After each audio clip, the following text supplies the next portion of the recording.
te raconte l'histoire d'un morceau par jour jusqu'à Noël. Aujourd'hui, Wannabe des Spice Girls. If you wanna be my lover, you gotta get with my friends.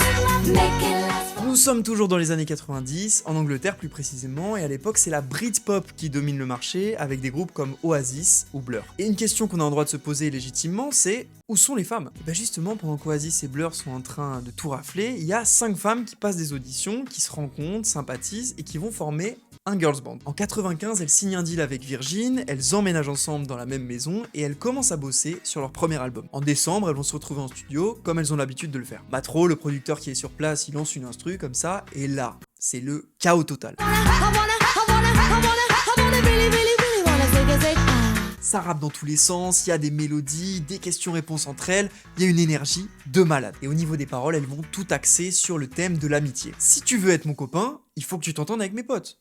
Logique. Ça va pas être facile de trouver la version finale, il y a beaucoup de pistes, etc. Mais heureusement, le morceau va tomber entre les mains de Mark Stent, un ingénieur du son de génie, qui en 6 heures de taf va donner la structure parfaite pour le morceau. Alors l'histoire se répète, le label ne veut pas sortir Wannabe en premier single, il préfère une balade, un truc un petit peu plus classique, voilà, sans prise de risque. Mais les filles, elles y croient à Wannabe, elles veulent que ce soit le premier single et elles vont se battre contre le label pour avoir gain de cause. Et elles ont eu tellement raison d'insister puisque le morceau va devenir numéro 1 pendant 7 semaines d'affilée au UK en 96. Ça devient le single le plus vendu pour un girls band de tous les temps. Les Spice Girls avant tout c'est un état d'esprit et donc Mel B quand elle raconte qu'elle a écrit son rap sur les toilettes un peu en mode rien à foutre, on comprend, c'est pas glamour, c'est 100% spontané et c'est ça l'esprit Spice Girls. Comme pour l'enregistrement, le clip ça va être un chaos absolu, elles vont enregistrer dans un hôtel de Saint-Pancras, elles se balancent des trucs, elles montent sur les tables, elles font n'importe quoi. Et Virgin, ils avaient hyper peur que les gens les prennent pour des mal élevés, mais c'est pas du tout ce qui va se passer, tout le monde adore cet esprit rebelle. Et il y a même une étude scientifique qui a prouvé que c'est le morceau au UK qui est le plus facilement reconnaissable dans un blind test. Si t'as kiffé cette vidéo, tu sais quoi faire, le like, le partage, un petit commentaire si t'as envie, et nous on se retrouve demain pour la prochaine.